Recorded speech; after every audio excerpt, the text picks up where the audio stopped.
Я покажу и расскажу вам про рэч, з якой пачаліся самыя важныя адкрыцці ў біялагічнай навуцы за апошнія амаль 400 годдзі. І гэта кара коркавага дуба.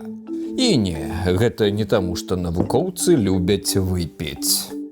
У 1665 годзе Роберт Гук разглядаў пад мікраскопам тонкі зрэз такога вось корку. Навуковец пабачыў мноства дробных камер, ячэек, быццам бы безліч дробных пакояў, памяшканняў на пляне будынку. Менавіта гэтыя маленькія пакоі Гук і назваў лацінскім словам «цэлюла», а паводле класічнага вымаўлення лаціны «келюля». З лаціны гэта значыць «маленькі пакой», літаральна «келля», у якой жывуць манахі. Маленькая кладоўка ці прасцей каморка. І ў гэтых каморках жыве ўсё, што мы лічым жывым на планеце Зямля. Як працяг гэтай аналогіі, можна уявіць нашыя целы як неймаверных памераў шматпавярховікі, хмарачосы, у якіх знаходзіцца ад прыкладна 30 да 40 трыльёнаў такіх вось пакойчыкаў. І ў кожным кіпіць праца. Там свае фабрыкі і заводы, дарогі і склады, электрастанцыі ды архівы. Каморка, ці іначай клетка, без перабольшвання з'яўляецца універсальнай адзінкай жывога. І хоць гучнае імя келюля даў Гук сапраўдны сэнс гэтага адкрыцця, разгадалі ўжо іншыя навукоўцы.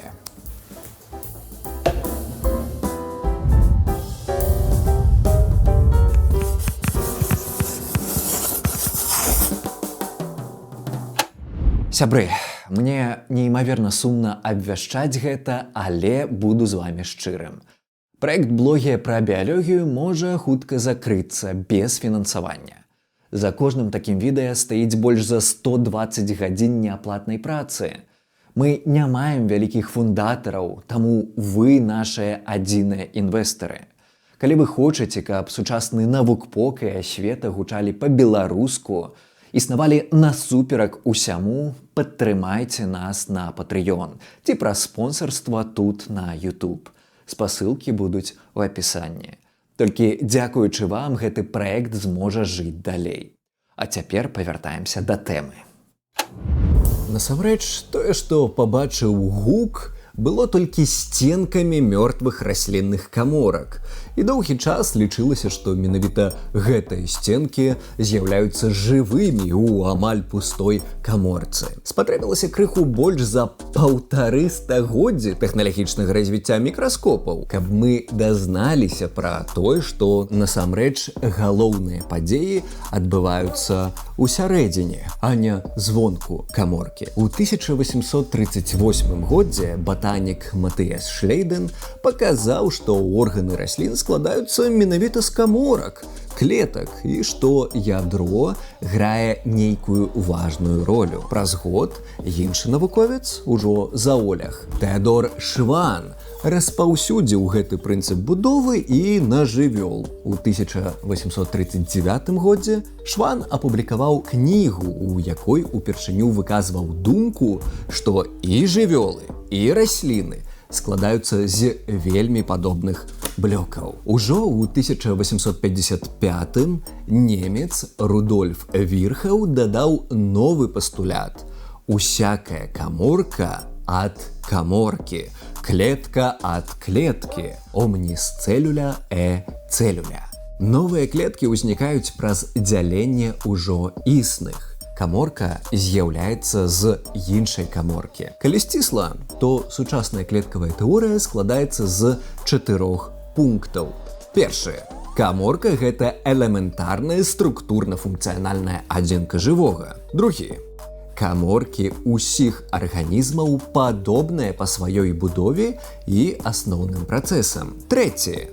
Каморкі ўтвараюцца толькі праз дзяленне матчыных папярэдніх каморак. Ну і чацвёрты, у шматкаморкавых многаклетачных арганізмах каморкі спецыялізуюцца і ўтвараюць тканкі. З апошніх складаюцца органы і сістэмы органаў. Пункты гэтай тэорыі варта помніць, бо яны непасрэдна апісваюць усё жывое на зямлі. І калі мы пачалі казаць пра ўсё жывое, то згадаем галоўны падзел жывога ў біялогіі. Пракарыёты і эўкарыёты. Арганізмы, у каморках якіх няма ядра, і тыя, хто яго маюць. Пракарыёты, ці іначай даядзерныя арганізмы, гэта бактэрыі ды археі. Іх генетычны матэрыял звычайна у выглядзе храмасомы колачка проста плавае ў пэўнай зоне каморкі. Гэтая зона называецца нуклеоід. То бок яны не маюць аформленага ядра. У іх няма і тыповых мембранных арганел, такіх як мітахондрыі ці комплекс Гольджы. Бо звычайная бактэрыя па памерах сама, як тая мітахондрыя. У сваю чаргу, эўкарыёты, то бок мы з вамі, як і ўсе астатнія жывёлы, расліны ды грыбы, ужо маем ядро з генетычным матэрыялам усярэдзіне, як маем і іншыя складаныя арганелы. З гледзяча эвалюцыйнай гісторыі, пракарыёты старэйшыя за нас з вамі прыкладна ў 2 разы. Бяз'ядравыя жылі сваё найлепшае спакойнае жыццё амаль 2 мільярды гадоў, пакуль не з'явіліся вось гэтыя эўкарыёты. І нашае з'яўленне вельмі ўзварушыла эвалюцыю жыцця. Дарэчы, мітахондрыі, як можна меркаваць, ёсць нашчадкамі старажытных бактэрый, якіх калісьці праглынулі першыя эўкарыятычныя каморкі. Праглынулі, але не здолелі ператравіць. Замест ежы бактэрыя стала жыць у сваім новым гаспадары, а той эўкарыятычны гаспадар прымусіў гаротную бактэрыю выпрацоўваць для сябе энергію. Гэта так званая тэорыя эндасімбіятычнага паходжання. Але давайце пра ўсе кампаненты каморкі сваёй чарадой. Пойдзем ад межаў да цэнтру. І першы універсальны кампанент, уласна, самі межы. Паверхня нашай клеткі. Плазмалема, ці іначай цытаплазматычная мембрана, цыталема. Яна складаецца з фосфаліпідаў, пра важнасць якіх я ўжо казаў у мінулым відэа. Плазмалема з'яўляецца не проста бар'ерам. Яна як бы выбірае, што будзе праходзіць, а што не. Як мытня з сваім пашпартным кантролем. Транспарт праз мембрану можна падзяліць на 3 вялікія дарогі. Ён можа быць пасіўны, звычайнай дыфузіяй. Тут няма ніякіх затрат энергіі. Можа адбывацца як простая дыфузія з зоны высокай канцэнтрацыі нейкага рэчыва ў зону нізкай. Але варта ўлічваць, што гэта працуе толькі з невялікімі малекуламі, напрыклад, газамі. Некаторыя з іх могуць пранікаць непасрэдна праз ліпідны слой, а іншыя рэчывы, як вада і іёны, ідуць праз адмысловыя каналы, якія як доўгія калідоры пранізваюць мембрану. Таксама падобныя бялкі-каналы могуць захопліваць і дапамагаць пераносу розных малекул. Гэта так званая аблегчаная дыфузія. Дарэчы, нагадаю, што пасіўны рух вады праз мембрану у зону, дзе раствор больш канцэнтраваны, каб разбавіць яго, называецца осмасам. А іншае рэчыва трэба транспартаваць ужо актыўна, супраць градыенту канцэнтрацыі, з выкарыстаннем энергіі хімічных сувязяў, АТФ. Робяць гэта мембранныя помпы і пераносчыкі. Гэта такія спецыяльныя бялкі, убудаваныя ў мембрану. А для самых вялікіх малекул будзе працаваць так званы транспарт у мембранным пакунку. Транспарт у бурбалках, везікулах. На яго таксама патрэбна выкарыстоўваць энергію, і ў залежнасці ад таго, ці паступае рэчыва ў каморку, ці выходзіць з яе, такі транспарт будзе звацца ці эндацытозам, калі штосьці трапляе ўнутр, ці экзацытозам, калі каморка, наадварот, пазбаўляецца ад нейкага рэчыва. Акрамя самой мембраны з усімі гэтымі бялкамі, у жывёльных клетак звонку над плазмалемай часта вылучаюць глікакалікс, так званы цукровы слой, вельмі важны для распазнавання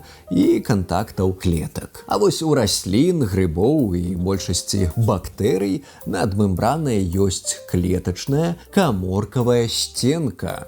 Цвёрдая абалонка, якая надае форму і абараняе. Дарэчы, менавіта гэтыя жорсткія сценкі корку і бачыў у мікраскоп Роберт Гук. Усё ў сярэдзіне каморцы, акрамя яе ядра, калі яно ёсць, гэта цытаплазма. Яе звычайна раскладаюць на вадкі кампанент, так званую гіялаплазму. Фактычна гэта раствор розных рэчываў, падобны на желе. Вылучаюць цыташкілет, гэткі механічны каркас, які надае форму і забяспечвае рух унутры клеткі. Ды апошняе, хто нас цікавіць, гэта арганелы. Літаральна маленькія органы. Гэта яны выконваюць складаную працу, і кожная з гэтых арганел мае сваю адмысловую функцыю. Разглядзім іх больш дэталёва. Арганелы могуць выглядаць вельмі па-рознаму.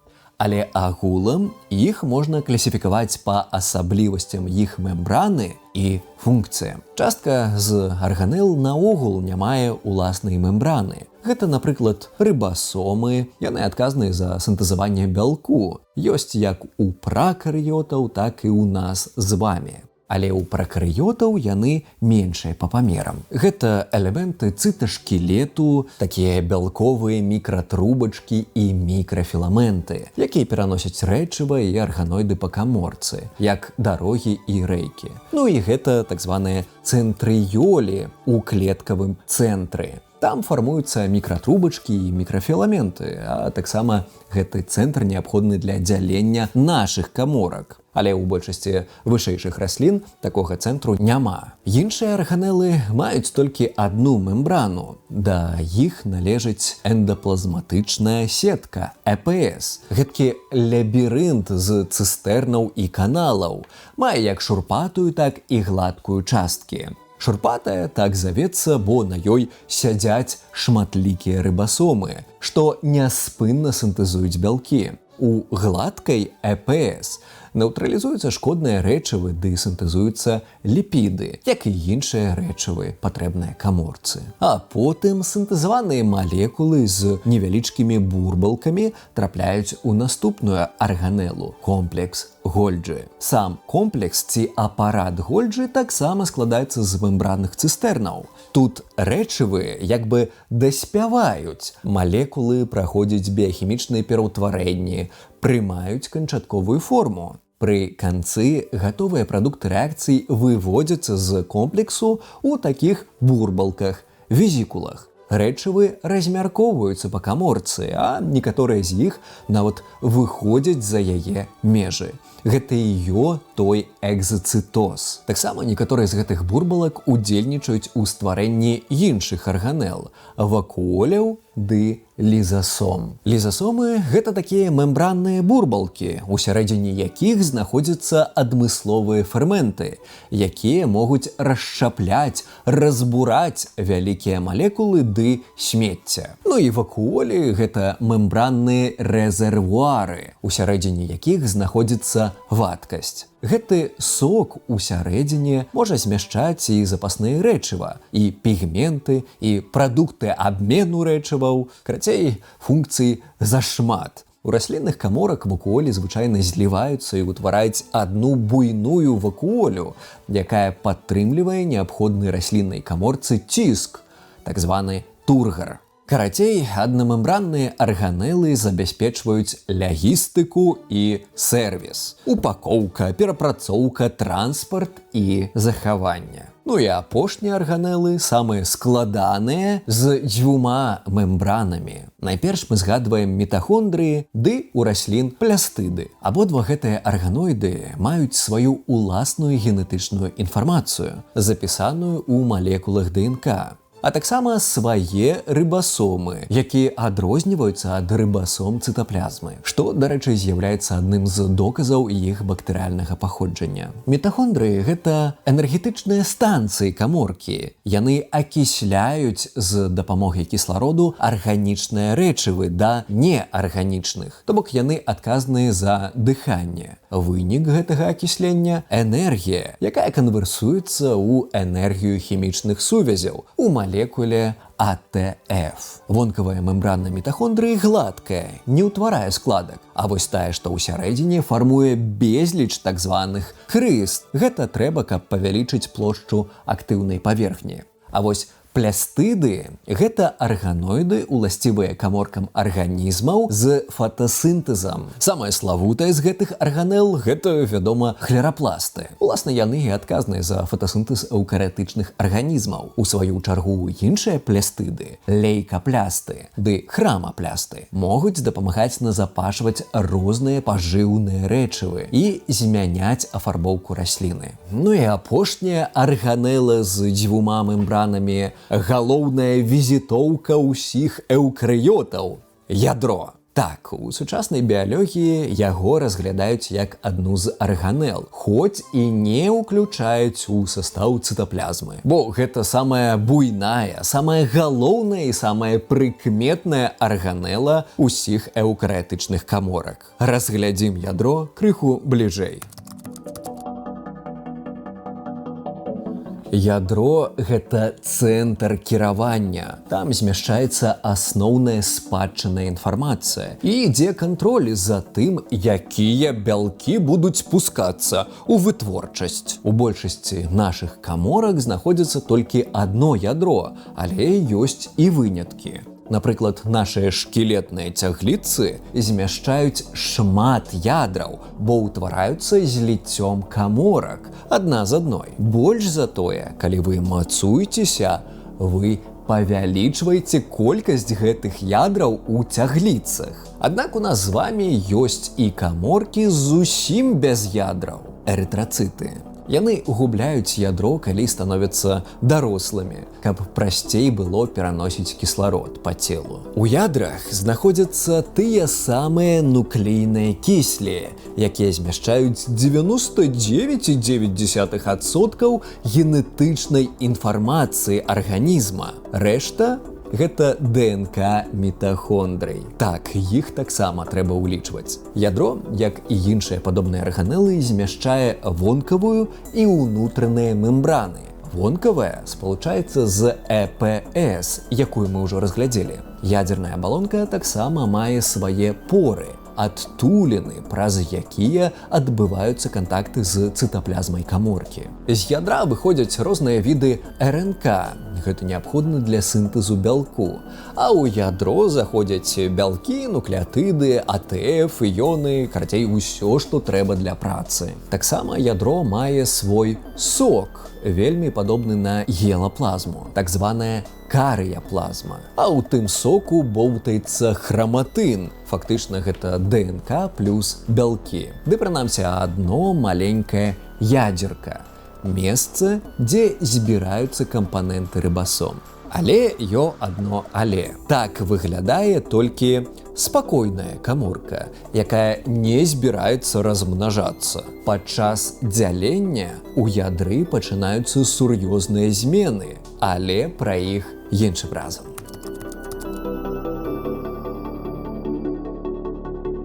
Як вы ўжо зразумелі, каморкі розных груп арганізмаў, хоць і падобныя па агульнай будове і асноўным кампанентам, але маюць свае фірмовыя прыкметы. Гэтыя іх асаблівасці адлюстроўваюць складаную эвалюцыйную гісторыю жыцця І як вы можаце бачыць з гэтай табліцы, напрыклад, галоўныя адрозненні паміж расліннымі і жывёльнымі каморкамі будуць палягаць на 3 узроўнях. Паверхневы апарат раслін, акрамя мембраны, абавязкова будзе мець дадатковую сценку – абалонку. Асноўны кампанент абалонкі – цэлюлёза. Жывёлы не маюць такіх сценак, затое маюць глікакалікс над сваёй мембранай. Галоўнае адрозненне на ўзроўні арганел – гэта плястыды. Хларапласты, лейкады, хромаплясты – гэта ўсё належыць раслінам. А вось мітахондрыі маюць усе эўкарыёты. Ну і каморкі раслін будуць змяшчаць буйныя вялікія вакуолі з сокам. Жывёлам яны не ўласцівыя. Таксама можна згадаць адсутнасць цэнтрыёляў у большасці раслін. Што тычыцца грыбоў, то іх можна ўявіць як мікс з асаблівасцяў і жывёл, і раслін. Так у грыбоў, як і ў раслін, будзе трывалая сценка, абалонка ў дадатак да мембраны. Толькі складаецца яна з іншага вугляводу, з хітыну. Таксама грыбы будуць мець буйныя вакуолі, але яны не маюць плястыдаў, якія маюць расліны. Ну і грыбы, як і жывёлы, назапашваюць глікаген,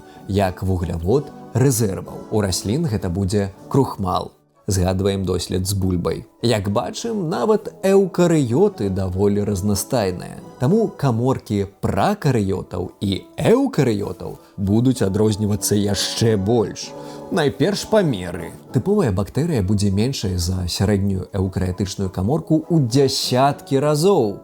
Літаральна як параўноўваць слана ды мыш. Але бактэрыі, як і расліны ці грыбы, маюць дадатковую сценку з вугляводу – мурэіну. Цікавая асаблівасць шмат якіх бактэрыяльных каморак – тонкія бялковыя вырасты на іх паверхні, так званыя варсінкі, пілі. Яны граюць ролю гачкоў для мацавання на субстратах ці іншых каморках. Таксама бактэрыі могуць мець арганоіды руху – жгуцікі, але іх канструкцыя істотна розніцца ад жгуцікаў, напрыклад, сперматазоідаў. Але самае вялікае адрозненне ў сярэдзіне пракарыётаў. Яны не маюць ядра. У бактэрый ёсць толькі бактэрыяльная храмасома, хоць часам у дадатак да яе ідзе і невялічкая малекула ДНК, так званая плазміда. Плазміды могуць забяспечваць спецыфічныя функцыі, напрыклад, устойлівасць бактэрый да антыбіётыкаў. Дарэчы, плазміды можна знайсці і ў некаторых эўкарыётаў. Гэта такі дадатковы кампанент, не абавязковы для жыцця каморкі. Вось так, хоць каморкі такія розныя, але іх эвалюцыйнае паходжанне адно. Таму, нягледзячы на ўсё, яны падобныя. Мільярды гадоў таму гэтая складаная біяхімічная сістэма дала пачатак усяму жывому. Расліны, жывёлы, грыбы, нават бактэрыі – мы ўсе пабудаваныя з гэтых універсальных блёкаў. І ўся цяперашняя разнастайнасць жыцця на зямлі пачалася з адной каморкі. Усе клеткі з'явіліся з іншых клетак. Омніс цэлюля, цэлюля. Але як яны з'явіліся? Як каморкі множацца? Дзеляцца? Што за магія адбываецца ў сярэдзіне ядра эўкарыётаў падчас гэтага дзялення? Пра ўсё гэта ў наступным відэа дзялення каморкі.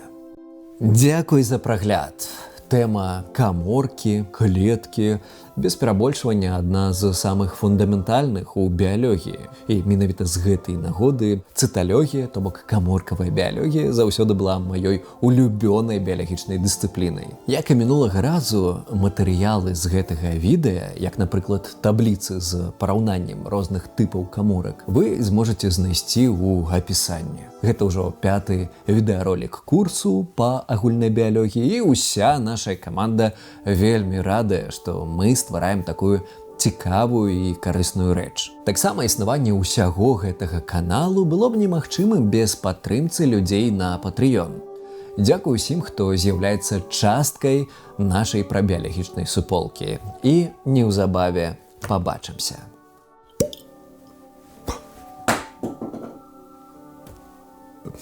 Ой, не, тут яшчэ ё. І гэта